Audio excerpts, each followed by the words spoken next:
Greetings, everyone. Thank you for joining the session. This is a quick video to explain how to extract data in the form of datasets from Tableau reports using the Tableau source component in the DataOps suite BI Validator.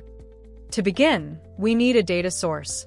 Click on Add Data Source or go to the Sources menu and create a Tableau connection. We have recorded a separate video to explain this process in detail.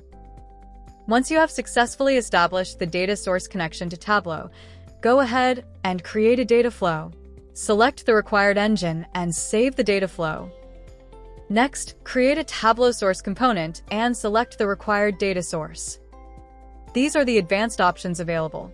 Select the required options or leave them as default, then click Next and proceed to the Add Pages window.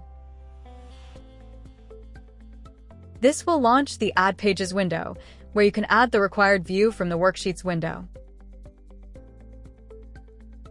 It will display the list of worksheets available in the view and also show sample data. Once users change the filter parameters, they can edit the filters or parameterize them in the Filters window.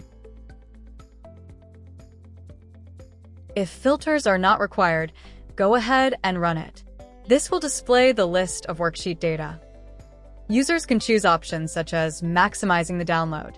They can view the required snapshot, which will also display the count of datasets available on the page.